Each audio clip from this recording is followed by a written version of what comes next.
कहते हैं कि इस दुनिया में जिन्नात, भूत या चलावे अपनी अधूरी ख्वाहिशों को पूरा करने या फिर किसी इंतकाम की आग बुझाने के लिए बरसात की रातों में सुनसान रास्तों पर भटकते रहते हैं। यह कहानी भी अंजलि और रोहित की है। अंजलि गांव की एक मासूम लड़की थी जिसकी शादी शहर में रहने वाले रोहित से हुई। शादी को अभी 1 साल भी पूरा नहीं हुआ था। शादी के बाद कुछ समय तक सब कुछ ठीक ठाक चला, लेकिन फिर अंजलि की जिंदगी में उदासी छा गई। वो बरसात की रात थी। आसमान से गिरती हर बूंद मानो उसके दिल की तन्हाई को और गहरा कर रही थी। खिड़की के पार बहती हवाएं, भीगी जमीन की खुशबू और दूर कहीं चमकती बिजली, सब कुछ जैसे उसके दर्द का आईना बन गए थे। कितनी अकेली हो गई हूं मैं। मेरे घर वाले भी अब मेरे पास नहीं हैं और ये रोहित भी अब बहुत बदल गया है। मैं आखिर अपना दुख दर्द किससे बांटूं? यह सोचते हुए जैसे ही उसने पीछे देखा तो वहां रोहित खड़ा था। वह दफ्तर से वापस आ चुका था। अरे रोहित, तुम आ गए। चलो तुम फ्रेश हो जाओ, फिर हम साथ में खाना खा लेते हैं। मैंने अभी तक नहीं खाया। नहीं अंजलि, मैं खाना खाकर आया हूँ। तुम अकेली ही खा लो और फिर जाकर सो जाना, मुझे कुछ काम है। अंजलि उदास आंखों से रोहित की तरफ देख रही थी। रोहित वहां से उठकर टीवी लाउंज में जाकर बैठ गया, जबकि अंजलि चुपचाप अपने कमरे की ओर बढ़ गई। कमरे में पहुंचकर वह बिस्तर पर लेट गई, लेकिन उसके मन में अनगिनत ख्याल उमड़ने लगे। नींद उसकी आंखों से कोसों दूर थी। कुछ देर बाद वह उठकर फिर से बैठ गई। उसी समय उसे बाहर से रोहित की बातें करने की आवाजें सुनाई दी। अंजलि धीरे धीरे दरवाजे की ओर बढ़ी और नीचे आकर देखा। रोहित किसी लड़की से फोन पर बात कर रहा था। अरे जान, मैंने तुम्हें कितनी बार समझाया है कि मुझे घर पर कॉल मत किया करो। हम रोज पूरे दिन मिलते रहते हैं ना। अगर अंजलि को पता चल गया तो वैसे ही वो थोड़ी मेंटल है, फिर एक नया मसला बन जाएगा। अच्छा चलो, अब फोन रखो, फिर मिलते हैं। रोहित, ये तुम किससे बात कर रहे थे? ये जान कौन है? आखिर ये सब क्या चल रहा है? अरे अंजलि, तुम यहाँ कैसे? तुम तो सो रही थी ना। वो तो मेरे किसी कस्टमर का फोन था, कुछ जरूरी बात डिस्कस करनी थी। मैं यहीं कमरे में ही था। अच्छा चलो, अब रात काफी हो गई है, सो जाते हैं। रोहित, अब झूठ मत बोलो। मैंने तुम्हारी सारी बातें सुन ली हैं। तुम आखिर मुझे इतना बड़ा धोखा कैसे दे सकते हो? हमारी शादी को तो साल भी पूरा नहीं हुआ और तुम। लेकिन अंजलि, मैंने कुछ नहीं किया। तुम्हें कोई गलत फहमी हो रही है। ये जो तुम जिसे जान कह रहे थे वो कैसा क्लाइंट था रोहित? मुझे तुम पर बहुत पहले से शक था, लेकिन मैं चुप रही, सोचा था शायद तुम सुधर जाओगे, लेकिन नहीं, मैं गलत थी। अंजलि, ऐसा मत कहो, तुम गलत समझ रही हो। अंजलि को रोहित की मक्कार और झूठी बातों पर अब जरा भी यकीन नहीं आ रहा था। वो गुस्से से कांपते हुए बोली, बस रोहित, बस, अब बहुत हो गया। तुमने आज तक न मेरा ख्याल रखा, न ठीक से कभी बात की। मैं चुप रही, अब तक कुछ नहीं कहा, लेकिन अब तुम्हें हर हाल में छोड़ देती हूँ। तुमने मुझे इतना बड़ा धोखा दिया। मैं अभी ही जा रही हूँ। तुम्हारी कोई परवाह मेरे लिए नहीं रही। मैं अपने माँ के घर जा रही हूँ और तुम अब चले जाओ अपने जान के पास। अंजलि, लेकिन बाहर इतनी तेज बारिश हो रही है, तुम कैसे जा सकती हो अभी? अंजलि ने रोहित की एक न सुनी और वहां से बाहर निकल गई। बाहर जाकर वह घर के बाहर के दरवाजे की तरफ चलने लगी। रोहित ने अंजलि को रोकने की बिल्कुल भी कोशिश नहीं की, बस उसे जाते हुए चुपचाप देखता रहा। उस अंधेरी काली रात में आसमान गरज रहा था और तेज बारिश हो रही थी। चारों तरफ अंधेरा और सन्नाटा छाया हुआ था। रात के 12 बज चुके थे और अंजलि उदास मन से सिर्फ तेज बरसात में ही चली जा रही थी। रात बहुत थी और बारिश भी ज्यादा थी, इसलिए किसी भी तरफ टैक्सी या रिक्शा नजर नहीं आ रहा था। चलते चलते अंजलि एक ढाबे पर जाकर बैठ गई और वहां किसी टैक्सी या रिक्शा के आने का इंतजार करने लगी। बरसात की बूंदों के साथ उसकी भी आंखों से आंसू बह रहे थे और वह अपने ही ख्यालों में खो गई। क्या मैंने अपना घर छोड़कर ठीक किया या गलत? मुझे इतनी काली रात में घर से अकेले नहीं निकलना चाहिए था। क्या मुझे रोहित को एक और मौका देना चाहिए था? क्या पता वो एक अच्छा इंसान बन जाता। लेकिन रोहित ने भी तो मुझे रोका ही नहीं। वो भी चाहता था कि मैं उसकी जिंदगी से जल्दी निकल जाऊं और बस इंतजार में बैठा था इस वक्त का। उसको तो मेरी जिंदगी की कोई परवाह नहीं है। माँ कहती हैं कि अकेली औरतों को इन सुनसान काली रातों में बाहर नहीं जाना चाहिए, और ऊपर से आज तो ये मौसम भी बहुत डरावना है। लेकिन अब जो भी हो, जब रोहित ही मुझे अपनी जिंदगी में नहीं चाहता तो मैं क्यों रुकूं? मैं अब हमेशा के लिए जा रही हूं और कभी उसके पास वापस नहीं आऊंगी, कभी भी नहीं। अंजलि उदास मन से अपने आप से बातें कर ही रही थी कि तभी उस ढाबे वाले की नजर उस पर पड़ी और वो धीरे धीरे उसकी तरफ बढ़ते हुए पूछने लगा, बेटी क्या हुआ? तुम इतनी उदास क्यों हो और इतनी रात को अकेली कहाँ जा रही हो? उस भूरे ढाबे वाले बाबा की बात सुनकर अंजलि अपने सारे दिल की बातें उसे कहने लगी और तब उस बाबा ने कहा, बेटी तुम्हारी बात का मुझे बहुत दुख है, लेकिन तुम्हें इस काली रात में इतनी तेज बारिश में अकेले नहीं निकलना चाहिए था। क्या तुम्हें मालूम नहीं कि इन रास्तों से जो भी अकेली औरत गई है वो इन सुनसान रास्तों के चलावे का शिकार बन गई है। तुम्हें नहीं निकलना चाहिए था। लेकिन बाबा क्या मतलब चलावे में?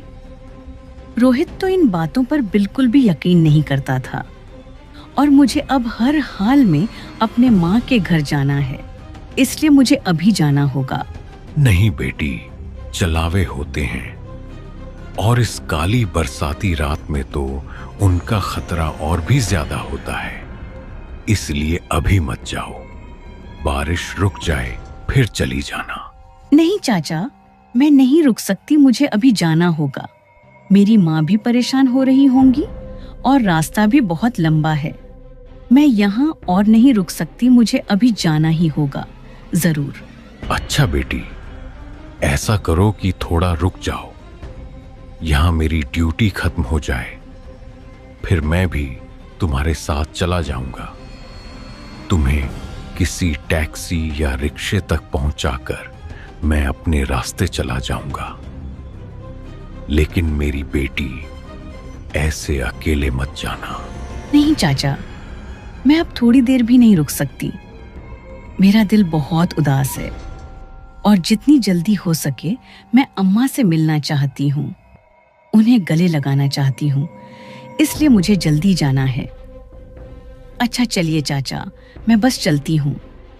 उस ढाबे वाले चाचा ने अंजलि को अकेले जाने से बहुत रोका, लेकिन उसने एक भी न सुनी। वो बहुत उदास थी और बस जल्दी से अपनी माँ के गले लगाना चाहती थी, इसलिए वह वहां से तेजी से उस बारिश में निकल पड़ी। आसमान में गरज की तेज आवाजें गूंज रही थीं और बारिश लगातार और भी तेज होती जा रही थी। अंजलि लगातार चलते ही जा रही थी। उसे किसी भी तरह अपनी माँ के पास जल्द से जल्द पहुंचना था, लेकिन रास्ते में न कोई टैक्सी थी, न रिक्शा, न बस, कुछ भी नहीं। और वहां का माहौल अब और भी डरावना होता जा रहा था। चारों तरफ से अजीब अजीब सी आवाजें आने लगी। चलते चलते अंजलि एक जगह जहां टैक्सियां रुकती थीं वहां थोड़ी देर के लिए ठहर गई। क्या पता, शायद कोई टैक्सी वहां आ जाए। एक ये बारिश तो थमने का नाम ही नहीं ले रही। पता नहीं मैं इस बारिश में घर कैसे जाऊंगी, लेकिन चलो खैर है, अगर कोई टैक्सी ना मिली तो मैं पैदल ही घर चल जाऊंगी। अंजलि अब उस सुनसान जगह पर थी जहां चारों तरफ अंधेरा ही अंधेरा था और दूर दूर तक कोई दिखाई नहीं दे रहा था। अंजलि डर के मारे कांप रही थी, आंखों में उदासी और चेहरे पर बेचैनी थी। वो अकेली वहीं खड़ी थी कि तभी अचानक वहां एक छोटा बच्चा आ गया। अंजलि उसे देखकर थोड़ा सा डर गई। अरे बेटा, तुम कौन हो और इतनी रात में अकेले यहाँ क्या कर रहे हो? तुम्हारी अम्मा अब्बा कहाँ हैं? आंटी, मैं यहाँ से दूसरे गांव जा रहा था। लेकिन रास्ता भटक गया और मेरी मम्मी पापा वो इस दुनिया में नहीं हैं। वो तो 20 साल पहले ही मर गए थे। लेकिन 20 साल पहले कैसे? तुम तो अभी बस 9 या 10 साल के ही लग रहे हो। फिर कैसे मम्मी पापा 20 साल पहले मर गए? आंटी, आप मुझे छोड़िए, अपनी फिक्र कीजिए। आपको इस सुनसान रात में अकेले बाहर नहीं आना चाहिए था। वो आपको नहीं छोड़ेंगे, वो आपको ले जाएंगे। कौन नहीं छोड़ेगा मुझे? कौन मुझे ले जाएगा? ये तुम क्या कह रहे हो बेटा? तुम आखिर हो कौन? आंटी, मैं तो बस एक मुसाफिर हूँ। मैं तो अभी चला जाऊंगा, लेकिन आपको आंटी यहाँ नहीं आना चाहिए था। वो लोग तुम्हें मार डालेंगे, वो तुम्हें जिंदा नहीं छोड़ेंगे। तुम जल्दी से भाग जाओ, जल्दी से अपने घर चली जाओ। वो तुम्हें नहीं छोड़ेंगे, बिल्कुल भी नहीं। वो तुम्हें भी मार देंगे। उस बच्चे की ये अजीब बातें सुनकर अंजलि का तो होश ही उड़ गए और उसके पैरों से जैसे किसी ने जमीन खींच ले ली हो। तभी वह बच्चा तेज रफ्तार से वहां से भागने लगा और आसमान में जोरदार बिजली चमकी। वह बच्चा 1 मिनट में ही वहां से गायब हो चुका था। अब अंजलि को थोड़ा सा डर लगने लगा था। उसे कुछ भी समझ नहीं आया कि उसके साथ यह क्या हुआ। ये बच्चा आखिर कौन था? ये क्या चीज था? ये कौन मुझे मारेगा? ये आखिर मेरे साथ क्या हो रहा है? एक तो मुझे रोहित ने धोखा दिया, ऊपर से ये बारिश और ये सुनसान जगह और ये रास्ते में कितनी अजीब चीजें मेरे साथ हो रही हैं। मुझे तो अब कुछ भी ठीक नहीं लग रहा है। बस मुझे जैसे भी हो माँ के घर जल्दी से पहुंचना है ना। अंजलि अब बहुत परेशान हो गई थी। एक तो रोहित ने उसे धोखा दिया था और ऊपर से वो अंधेरी रात, बारिश और उसके साथ अजीब सी चीजें हो रही थीं। तभी अंजलि वहां खड़ी होकर किसी टैक्सी का इंतजार करने लगी। उसकी नजर सामने जमीन पर पड़ी तो वहां एक औरत जमीन पर बैठी हुई अजीब से हुलिये में थी। रात बहुत ज्यादा थी जिससे उसे कुछ साफ दिखाई नहीं दे रहा था। वो औरत भी ठीक से नजर नहीं आ रही थी। तभी आसमान में जोरदार बिजली कड़कती है और अंजलि की नजर थोड़ी देर के लिए हट जाती है। पर जब उसने दोबारा वहां देखा तो वहां कुछ भी नहीं था। अब अंजलि को लगा कि शायद ये उसका वहम था, क्योंकि वो डरी हुई थी। इसलिए उसे लगा कि वो कुछ ज्यादा ही सोच रही है। फिर कुछ देर में वहां एक शहर का आदमी उसकी तरफ आने लगा। वो आदमी शरीफ लग रहा था और वहां आकर अंजलि के साथ खड़ा हो गया, जैसे वो भी टैक्सी का इंतजार कर रहा हो। उसे देखकर अंजलि को थोड़ा इत्मीनान हुआ और उसका डर थोड़ा सा दूर हो गया। आप यहां पर अकेले क्या कर रहे हैं इस सुनसान जगह पर? और आप कहां जा रहे हैं? मैं अपनी माँ के घर जा रही हूँ। ये रामपुर गांव की तरफ है। मुझे मेरे शौहर ने धोखा दिया, इसलिए मैं इस रात को घर से अकेली निकली हूँ। ओह, ये तो बहुत बुरा हुआ।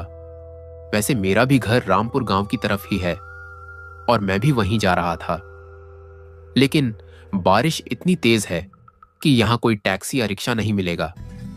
मैं भी बहुत देर से ढूंढ रहा हूं, इंतजार कर रहा हूं, लेकिन कोई नहीं मिला। और क्या आपको अकेले डर नहीं लग रहा? डर तो लग रहा है, लेकिन मैं क्या करूं? मुझे बस जल्दी से अपनी माँ के गले लगना है, इसलिए मुझे जल्द से जल्द घर पहुंचना है। मुझे कुछ समझ नहीं आ रहा कि मैं आखिर क्या करूं। वैसे आपको इस काली रात में अकेले नहीं निकलना चाहिए था, क्योंकि कोई भी औरत इन सुनसान रास्तों पर अकेली नहीं जाती। लोग कहते हैं कि यहाँ बरसात की रातों में बहुत से चलावे घूमते रहते हैं। ये आप क्या कह रहे हैं? मैं पहले से ही डरी हुई हूँ और आप मुझे और डरा रहे हैं। वैसे भी मेरे साथ कुछ अजीब सी ही चीजें हो रही हैं। आप ऐसी बातें मत करें प्लीज। अच्छा, मैं तो बस वैसे ही कह रहा था। अच्छा, आप डरे नहीं, मैं भी उस रास्ते से जा रहा हूं। यहां पर खड़े होकर कोई फायदा नहीं, यहां कोई भी टैक्सी नहीं मिलने वाली। चलिए, आप ऐसा करें कि मैं भी जा रहा हूं, उस रास्ते से आप मेरे साथ चल जाइए। मैं आपको आपके घर पहुंचाकर वहां से अपने रास्ते चला जाऊंगा। इस तरह आपको डर भी नहीं लगेगा। क्या आप सच कह रहे हैं? आप मुझे घर तक ले जाएंगे? क्योंकि अकेले मुझे भी अब बहुत डर लगने लगा है। हाँ, मैं सच कह रहा हूं। मैं आपको आपके घर तक